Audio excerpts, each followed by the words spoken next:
Dr. Airsoft for Airsoft Medicine, talking about Glockalikes, gas blowback airsoft pistols that resemble real steel Glock pistols. There are three that Rangemaster Larry and I look at in this video. This happens to be a real steel Glock 23 40 cal. Over here we have the WE, looks like a G17. We have KWA's adaptive training pistol, ATP. They try not to use the G word. And here is the Lone Wolf built by Socom Gear. Not too bad. One major difference here on the Lone Wolf is this extended backstrap or extended tang to keep the slide from biting one. Now all of them have a tactical rail assembly. Now one thing you're going to notice right away as far as functionality, this is a Blackhawk holster. Real steel, fits in just ducky. Let's try the WE. It's like the Three Bears. Oh my, it's too big. Won't go. Here's the KWA. It seems to work. Lone Wolf, what do you think? Not so much. So functionality-wise, fit and finish, the KWA is going to be a little closer. So if you're going to buy gear designed to fit the real steel Glock, I think the KWA is going to be what you want to do. Okay, this is the mag for our friend the WE. The follower doesn't lock back. I'm not a fan of that. You got to have a fingernail or a thumbnail to hold that. There's a little extra wide slot down here to dump the BBs in.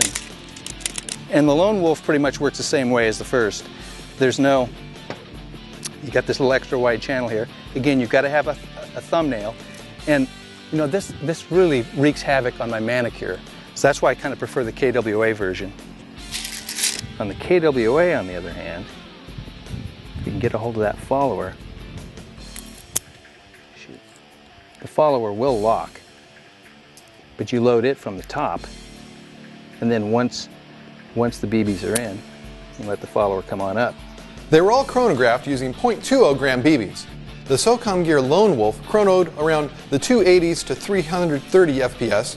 The WE G17 came in around the 280s to 300 FPS with more consistency, and the KWA ATP shot 300 to 350 FPS.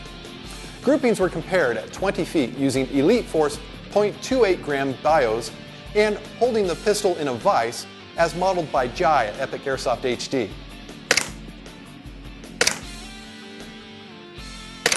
Here's the KWA at 20 feet, everything within a 2 square inch.